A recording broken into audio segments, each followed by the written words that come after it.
Vamos lá, pessoal, voltando aqui com a nossa Lei de Improbidade Administrativa, dando continuidade, vamos ver agora o parágrafo 5º da LIA, tá bom?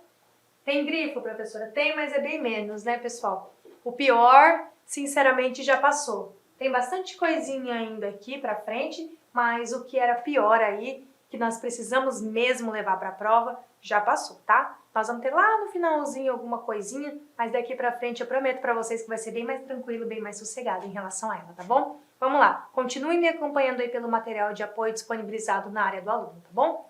Vamos lá, parágrafo 5º. Se houver mais de um réu na ação, a somatória dos valores declarados indisponíveis não pode superar o montante indicado na petição inicial. Pessoal, tudo que você indica na petição inicial tem que ficar ali na teoria das margens. O juiz não pode decidir além do que está na petição inicial, tá bom? Então é isso que o parágrafo 5º quer nos dizer. Grifei porque isso aqui também é novo, tá? Isso é novidade da lei. Parágrafo 6º. O valor da indisponibilidade considerará a estimativa de dano indicada na petição inicial, nós fazemos uma estimativa do dano, permitida sua substituição por calção idônea, fiança bancária, seguro garantia, ok? Requerimento do réu ou a sua readequação. Então vamos lá, eu faço um pedido ao Ministério Público na petição inicial, faço um pedido de indisponibilidade de bens no valor de 10 milhões, vamos supor uma casa.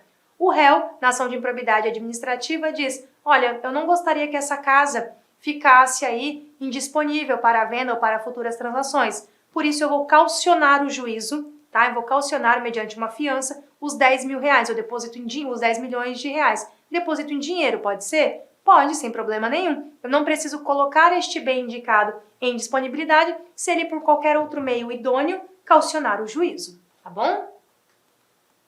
Parágrafo 7º. A indisponibilidade de bens de terceiro vai depender da efetiva demonstração de ocorrência dos ilícitos apurados, ou, quando for pessoa jurídica, daquela instauração de incidente de desconsideração da personalidade jurídica, tá bom? Esse incidente, ele é um instituto aí do direito civil e processual civil, tá? Que não cai para vocês, mas acontece, pessoal, aqui dentro da Lei de Improbidade Administrativa, que para fazer a indisponibilidade de bens de terceiro, e se este terceiro for pessoa jurídica, que eu preciso de um incidente de instauração de desconsideração da personalidade jurídica, tá bom? Parágrafo 8º, aplica-se a indisponibilidade de bens, tá? Regidas aí pela tutela provisória e de urgência, o Código de Processo Civil. Isso aqui, pessoal, na verdade, para vocês que vão fazer concurso policial, não faz muita diferença, tá bom? A banca pode cobrar? Claro que pode, ela pode te cobrar qualquer coisa dentro da LIA. E o meu papel aqui é esgotar a Lei de Improbidade Administrativa com vocês. Mas é uma aposta? Minha não. Mas pode cair? Com certeza, pessoal. Mas não é a minha aposta, questões de Código de Processo Civil aí, ou questões processuais para você neste sentido aqui, tá bom? Parágrafo 9º, da decisão que defere ou indefere, vai caber um recurso chamado de agravo de instrumento. É uma aposta? Também não, pessoal. Por quê? Porque agravo de instrumento é matéria processual civil, tá? Na matéria de recursos, no que tange a recursos processuais civis. Mas está lá no seu edital, Lei de Improbidade Administrativa. Este artigo faz parte, este inciso faz parte, este parágrafo faz parte da Lei de Improbidade Administrativa. Então, eu preciso que vocês saibam que do deferimento ou do indeferimento vai caber um recurso judicial chamado de agravo de instrumento, tá bom? Vamos lá? 10º, tá? Parágrafo 10º. Meu Deus, professora, tá todo grifado. Sim, tá todo grifado, porque ele é importante, tá, pessoal? A indisponibilidade vai recair sobre os bens que assegurem exclusivamente o integral ressarcimento de dano ao erário, tá?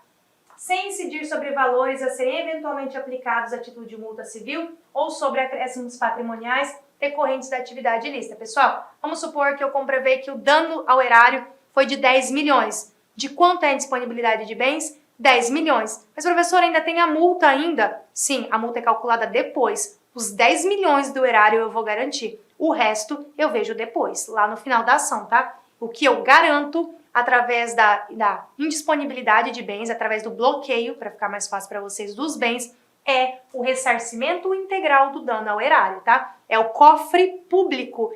Isso eu vou manter intacto. É a questão de multa civil ou acréscimo patrimonial aí, eu vou discutir durante a ação e vou ter isso aí calculado ao final, quando o juiz proferir a sentença. Beleza? 11. A ordem de indisponibilidade de bens deverá priorizar, e é o que eu estava falando para vocês.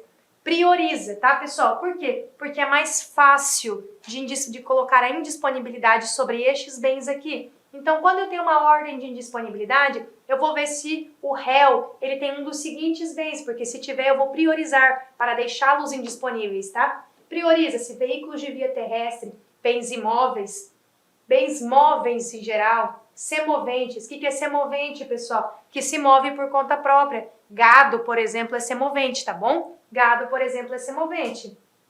Navios, aeronaves, ações e cotas em sociedades simples e empresárias, pedras e metais preciosos e, claro, se ele não tiver nenhum desses bens, na inexistência desses bens, o bloqueio daí em contas bancárias de forma a garantir a subsistência dele, tá? E também a manutenção da atividade empresária no caso de condenação aí ou da pessoa jurídica será ré no processo, tá? Então vamos lá.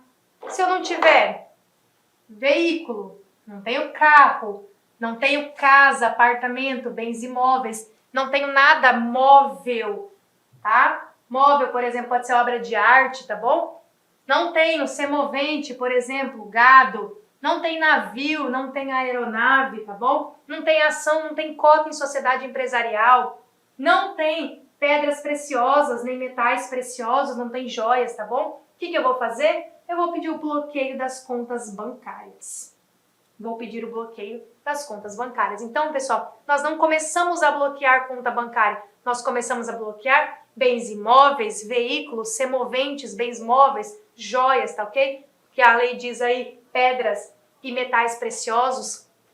E se não tiver nada disso, eu bloqueio a conta bancária, tá bom? De forma, claro, a garantir a subsistência do acusado. Vamos supor que eu vou lá e bloqueio toda a conta bancária dele. Como é que ele vai comer? Como é que ele vai beber? Como é que ele vai pagar as contas, né? Não tem como, eu preciso garantir pelo menos o mínimo para que ele possa sobreviver, tá bom? Então, cuidado com isso aqui, é a ordem de preferência, é a priorização do bloqueio, da indisponibilidade dos bens do réu em ação de improbidade administrativa. Parágrafo 12 e 13, o juiz ao apreciar o pedido, tá, da indisponibilidade, vai observar os efeitos práticos da decisão. Pessoal, esse efeito prático da decisão quer dizer o que vai acarretar se ele deferir e o que ele vai acarretar se indeferir. Então, vamos lá. Que é vedada a adoção de medida capaz de acarretar prejuízo à prestação do serviço público, tá bom? Parágrafo 13, é vedada a decretação de indisponibilidade de até 40 salários mínimos depositados pelo agente em caderneta de poupança. Então, ele tem aí até 40 salários mínimos que não podem ser mexidos, tá bom? Eu não posso fazer o bloqueio, não posso pedir a indisponibilidade em até 40 salários mínimos, desde que estejam depositados em poupança, tá ok? Em caderneta de poupança ou em conta corrente, né? É a conta dele, ele tem esse limite de 40 salários mínimos como garantia.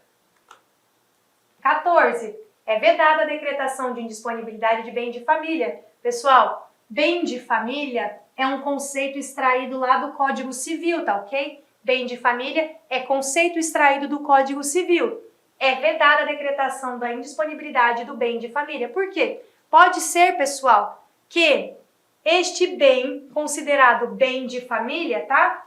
Seja um bem lícito. Pode ser que seja um bem lícito. Por isso que eu não posso decretar a princípio. E aí vamos lá continuar na nossa leitura. Salvo, ou seja, se eu comprovar que este imóvel, que era considerado lá bem de família, ele é fruto da vantagem patrimonial, tá bom? Ele é fruto aí da improbidade, da corrupção administrativa. Neste caso específico, eu posso, mesmo que seja bem de família, fazer a indisponibilidade dele, tá bom? Mas lembre-se da regra. Em regra, eu não decreto indisponibilidade de um bem de família, tá? Da casa em que a família mora, por exemplo, tá bom, pessoal? Da casa, da residência da família. Porque pode ser que esse seja um bem lícito, salvo, e aí eu posso decretar, se esse bem é oriundo aí da corrupção administrativa, beleza? Aí sim eu posso fazer esse bloqueio. atualização de 2021. Vamos lá. Da efetiva ocorrência do dano ao patrimônio público, salvo quanto à pena de ressarcimento e as condutas previstas no artigo 10. Isso quer dizer que a aplicação das sanções independe de tudo isso, tá bom? E também depende de aprovação ou rejeição de contas pelo Tribunal de Contas. Falar, ó, vamos supor aí que um agente público, um prefeito municipal aí de um município X, que as contas dele foram aprovadas. Ele está sendo acusado de ato de improbidade administrativa e ele alega o seguinte em defesa. Ele fala, olha, mas o Tribunal de Contas aprovou as minhas contas. Pessoal, a lei de improbidade administrativa diz que a aplicação da sanção independe do Tribunal de Contas ter aprovado ou não as contas dele, entendeu? Isso não é pré-requisito, isso não obsta à ação de improbidade administrativa. Que legal que o Tribunal de Contas aprovou, mas o Ministério Público, o MP, está investigando e está processando o agente público aí por um ato de improbidade administrativa, beleza? Vamos lá. Como eu já falei para vocês, pode anotar no seu caderno, tá? Somente ações dolosas, pessoal. Cuidado com isso, tá bom? Somente ações dolosas. O que acontece? Antes de 2021, eu poderia ter hipóteses de improbidade administrativa causadas por dolo ou culpa. Hoje, só tenho a possibilidade de modalidade dolosa, tá bom? Só por dolo.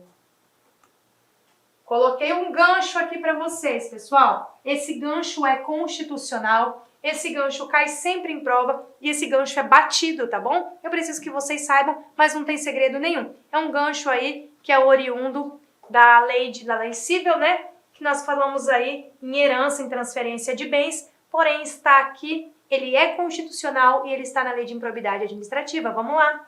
O sucessor daquele que causar lesão ao patrimônio público, tá bom? O herdeiro, no caso, tá bom? Que é o sucessor, ou se enriquecer ilicitamente, ele também está sujeito às combinações da natureza patrimonial da lei de improbidade administrativa. Exemplo, o herdeiro também tem que ressarcir o erário, tá bom? Mas vamos lá, pessoal, você fala assim, nossa, mas morreu e vai deixar a conta para o filho pagar? Não, pessoal, o filho não paga a conta, não do bolso dele, tá? Não do bolso dele. Ele vai pagar até o limite da herança. Ele vai herdar, vamos supor aqui do pai, e o que ele herdar, ele precisa ressarcir o erário. Mas vai entrar no patrimônio do filho? Não, até o limite da herança. Vamos supor que o pai foi condenado a 8 milhões e o filho, com a morte do pai, recebeu 10 milhões. Quanto ficou para o filho? 2 milhões, porque 8 ele vai ressarcir o erário, tá bom? Até o limite da herança. Vamos supor que ele recebeu 10 milhões de herança. A administração, o judiciário, por ato de corrupção administrativa, condenou ao pagamento de 20 milhões. Quanto ele tem que dar para a administração pública? Os 10 milhões que ele herdou, tá bom? E os outros 10, professora? Infelizmente, a administração pública não tem como comprovar aí, como receber os outros 10, tá? A dívida vai morrer com o corrupto, infelizmente. Não dá para entrar na esfera, no patrimônio dos filhos ou dos herdeiros, né? E pegar o resto do dinheiro. Não dá, isso não dá para acontecer, porque, claro, ele precisa ressarcir até o limite da herança, tá bom? Vamos lá de abrangência desta lei, também alterada, esse campo de abrangência em 2021. Pessoal, olha o tanto de alteração que nós falamos até agora, né? Quanta alteração até 2021? Então vamos lá. A Lei 14.230 alterou o artigo 2º da Lei de Improbidade Administrativa, que era de 92. Aí eu vou falar para vocês, olha, 92 era o ano que eu nasci. Alguém aí acredita? Por favor, hein, gente? Por favor, acreditem, tá? Nasci em 92, tem um cara de ter nascido em 92? Adoraria ter, hein? Ia ser bom demais ter nascido em 92, né? Então vamos lá. Alterou a Lei de Improbidade Administrativa de 92 para incluir expressamente como sujeito ativo dos atos de improbidade administrativa os políticos, os servidores públicos e os particulares em colaboração com o Estado. Pessoal, cuidado com isso. Quem é o sujeito ativo? Quem pode praticar ato de improbidade administrativa? Quem pode praticar? Político agora pode praticar ato de improbidade administrativa. Servidor público, agente público, pode. Os particulares podem desde que em colaboração com o Estado. Vem cá. Olha aqui, pessoal. Olha aqui para mim, presta atenção. O particular sozinho, sem nenhuma relação com a administração pública, não pode praticar ato de improbidade administrativa, tá? Para que o particular pratique ato de improbidade administrativa, ou ele está associado ao agente público, ao servidor público, ou ele é um particular em colaboração com o Estado, tá bom? Sozinho, o particular não é sujeito ativo de ato de corrupção administrativa, de ato de improbidade administrativa, tá bom? Vamos lá, que a gente tem bastante coisa para falar sobre isso.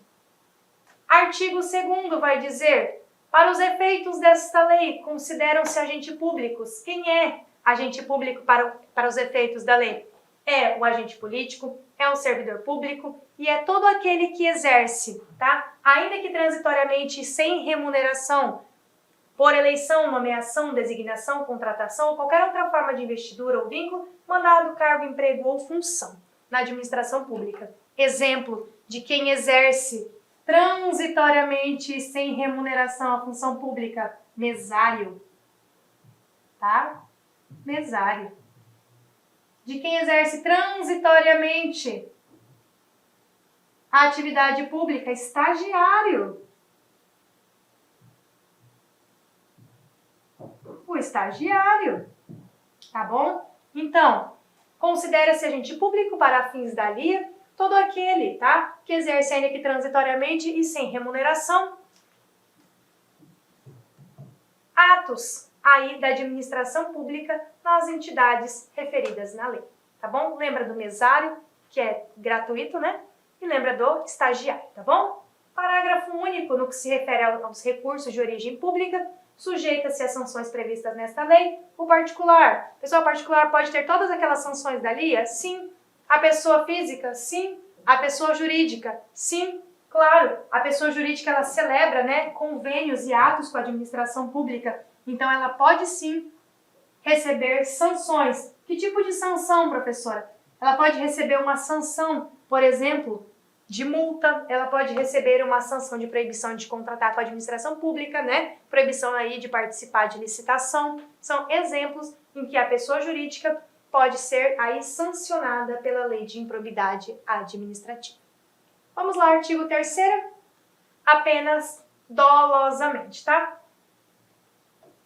Aquele que mesmo não sendo agente público, induza ou concorra dolosamente para a prática do ato de improbidade administrativa. Pessoal, às vezes aquele particular ou aquela pessoa que não é agente público, ela não cometeu em si o ato de improbidade administrativa, porém ela induziu ou ela concorreu para isso dolosamente, tá bom? Percebam aí que tudo eu vou ter agora a palavra dolosamente, eu preciso do dolo, tá bom? Então ela também está aí abrangida por esta lei de improbidade administrativa.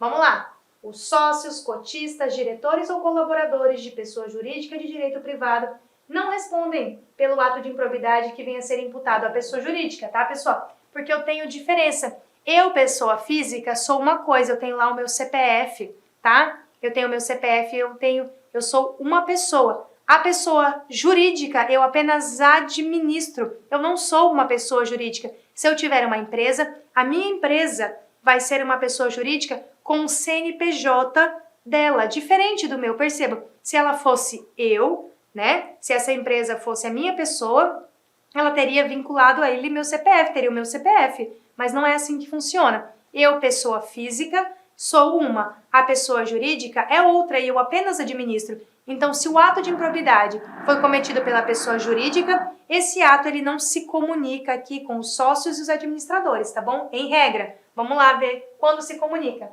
Salvo, que é a nossa exceção, se comprovadamente houver a participação ou benefício direto, no caso em que vai responder no limite da participação. Então, se eu, sócio ou administradora aqui desta pessoa jurídica, concorri, tá? Participei para o ato de improbidade, aí sim eu também terei responsabilidade. Do contrário, apenas a pessoa jurídica é que será responsável pelos atos de improbidade administrativa. Bora lá! Preciso aí de uma atualização importante, preciso que vocês tenham atenção aqui também, tá, pessoal? Esta lei de improbidade, ela é do começo ao fim importante. E ela é do começo ao fim importante por quê? Porque você quer ser servidor público, porque ela foi alterada em 2021 e porque ela rege os casos de corrupção administrativa, tá bom? Então eu preciso que você, futuro servidor público, conheça a lei de improbidade administrativa, tá bom? Vamos lá comigo, isso é bom para cair em prova. Vamos lá. Importante. É viável o prosseguimento da ação de improbidade administrativa exclusivamente contra o particular quando há pretensão de responsabilizar agentes públicos pelos mesmos fatos em outra demanda conexa. Professora do céu, resume esse trem aí. Bora lá. Lembra que eu falei para vocês que o particular sozinho ele nunca vai responder? Ele precisa ou estar lá prestando um serviço público, né? Ele precisa estar em colaboração com o Estado ou ele precisa ter agido junto com o agente público. O particular sozinho jamais vai responder por atos de improbidade administrativa. Porém, eu tenho aqui uma situação jurisprudencial que eu preciso colocar para vocês, que é esta situação aqui do procedimento de viabilidade de ação de improbidade contra particular sozinho. Pessoal, muito cuidado, porque esse caso concreto, o particular em tese estava sozinho na ação, porém nós tínhamos uma outra ação conexa. Como foi o caso? Vou explicar para situá-los e para que vocês entendam. Nós tivemos aí uma denúncia do DENIT, tá? E aí o DENIT, nem vou falar qual é o estado que estava ocorrendo essa ação, nós tivemos uma denúncia contra servidores do DENIT e nós tínhamos os particulares juntos. O que acontece? Esta ação contra os servidores do DENIT, ela iniciou em um juízo, que o tornou prevento, claro, iniciou em um juízo e ela deu continuidade. Porém, contra os particulares, iniciou-se uma outra ação, tá? Conexa a essa ação aqui. Porém, esta era uma ação e essa contra os particulares, que em tese estavam sozinhos, era outra ação. Mas percebam, pessoal, que elas eram conexas, elas estavam ligadas. Em que pese eles estarem em uma ação e o particular separado em outra, estas duas ações eram conexas. Justamente por isso, nós temos essa decisão dizendo que dava para prosseguir com essa ação de improbidade administrativa contra o particular, porque a pretensão de responsabilizar os agentes públicos pelos mesmos fatos, tá ok? Estava numa demanda conexa. Então, esse foi o caso concreto julgado aí pelas instâncias superiores, tá bom? Então, muito cuidado que se cair alguma coisa nesse tipo, perceba que eu preciso ter esta conexão, tá bom? Sujeito ativo de improbidade administrativa na nossa tabela. A nossa vida é tabela, né, pessoal? Fica mais fácil para nós visualizarmos, fica menos cansativo. Então, vamos lá. Quais são os sujeitos ativos? Os agentes públicos, ainda que transitoriamente ou sem remuneração. Exemplo, mesário. Um terceiro que induza ou concorra para a prática do ato de improbidade, tá bom? Claro, coloquei aqui para vocês, ó, deve haver a participação do agente público, porque o particular sozinho, sem o agente público ou que não esteja em colaboração com a administração pública, jamais será sujeito ativo de improbidade administrativa. Vamos lá, quem pode praticar ato de improbidade? Então, sujeito ativo próprio, aquele funcionário público ou agente público ou servidor público, como você preferir a nomenclatura, temporário ou permanente, tá bom? Com ou sem remuneração, de qualquer vínculo de investidura, eleito, nomeado, designado, contratado, tá bom? Pode exercer cargo, emprego, função, mandato da administração pública, tá ok? Observação que eu coloquei para vocês. O agente pode se valer do corpo jurídico do órgão para defender ou contratar advogado sem custas. Vamos lá, eu estou em um determinado órgão e eu pratico um ato de improbidade administrativa. Eu posso me valer do advogado, do setor jurídico, aí desse órgão, para me defender contra esses atos de improbidade administrativa? Diz para nós o STJ. Se eu pratiquei o ato de improbidade administrativa como representante do órgão, beleza, cheque, ok. Se eu pratiquei o ato de improbidade administrativa representando o órgão em que eu estou lotado, sim, eu posso me valer do corpo jurídico aí deste órgão para me defender. Agora, se foi em benefício próprio, tá ok? Aí não. Em benefício próprio, eu não posso me valer do corpo jurídico do órgão a que eu estava vinculada. Fácil até aqui, pessoal? Bem tranquilo, né? A lei de improbidade administrativa, ela é grande, nós tivemos muitas alterações, mas ela não é uma lei difícil, né? É uma lei bem tranquila, bem fácil da gente estudar. Vamos lá. Terceiros que induzam ou concorram para a prática do ato, eu vou chamar de sujeito ativo impróprio, porque eles são terceiros que, percebam, apenas induziram ou concorreram. Eles não efetivamente praticaram o ato. Claro, eles também serão punidos pela lei de improbidade administrativa, porém eu vou chamá-los de sujeito ativo impróprio, porque não necessariamente eles colocaram a mão lá e fizeram um ato de improbidade administrativa ou cometeram o ato.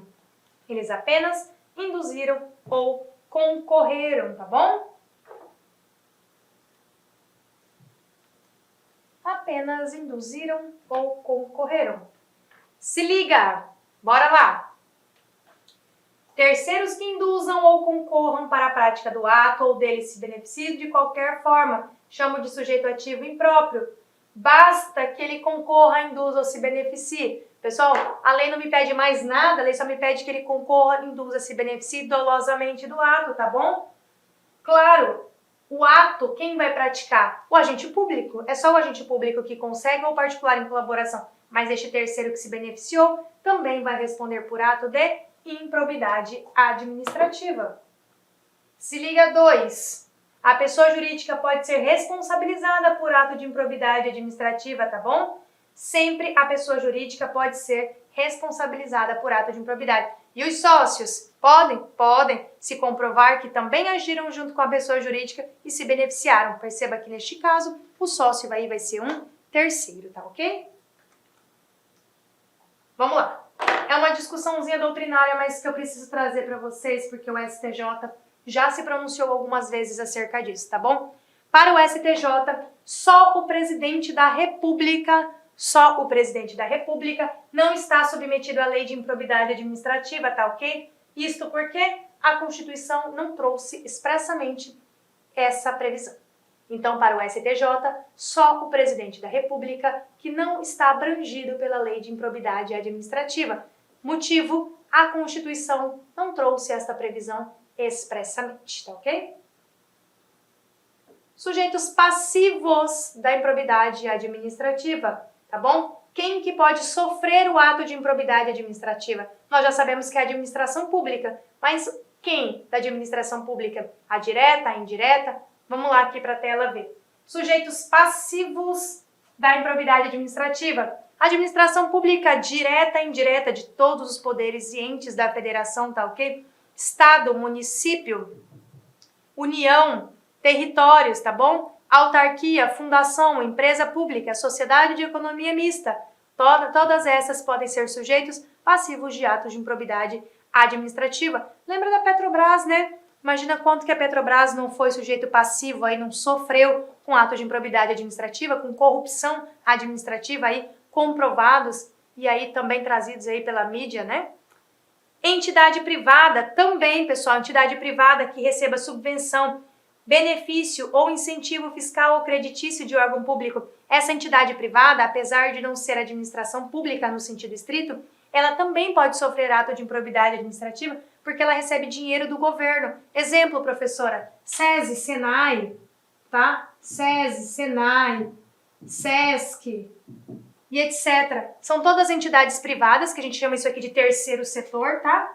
Por exemplo, o terceiro setor que recebe uma subvenção, um benefício ou incentivo fiscal aí da administração pública. Só essas, professora, do terceiro setor? Claro que não. Qualquer entidade privada que receba aí benefício, ajuda, subvenção ou incentivo do governo, tá ok? Da administração pública.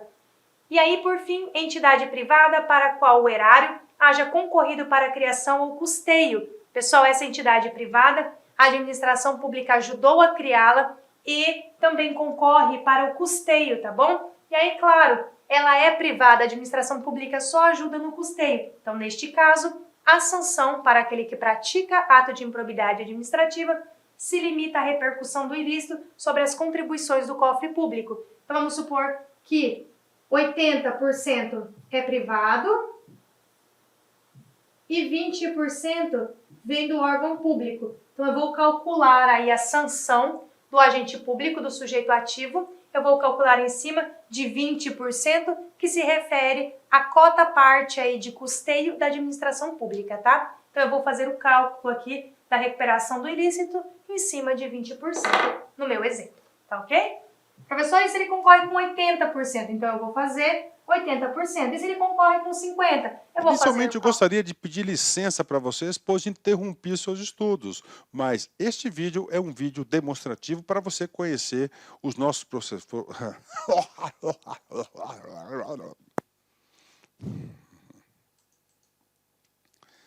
Inicialmente, eu gostaria de pedir licença para você, porque interrompi os seus estudos, mas esse vídeo é um vídeo demonstrativo para você ter conhecimento, você ter uma demonstração da qualidade das nossas videoaulas. Eu sou o professor Lac, coordenador pedagógico da LA Concursos e especialista em concursos públicos. Somente este ano, em 2022, eu fui aprovado em 7 concursos públicos. É isso mesmo, 7 concursos públicos. E em 2022, a minha meta pessoal é de ser aprovado em 10 concursos por ano. E eu acredito que eu vou conseguir ser aprovado. E eu estou aqui para te ajudar nessa caminhada vitoriosa do concurso do INSS. O nosso curso online, ele é um curso super atualizado, super competitivo, ele fecha o edital, ele é top de linha e eu tenho certeza, se você seguir as nossas orientações pedagógicas, se você seguir o nosso cronograma de estudos, a nossa metodologia, que é o Personal Coach. O que é personal? É pessoal. O que é coach? Coach é pessoal. Coach é treinador. Então, você tem um treinador pessoal de concurso. Essa metodologia ela é baseada na ciência da administração, ou seja, resultado, meta. Todo dia você tem uma meta, meta. Cara, se você cumprir essa meta, cara, papo sério, cara, você vai ser outra pessoa e eu tenho certeza que você vai ter competitividade para ser aprovado. A LA Concursos não saiu do nada.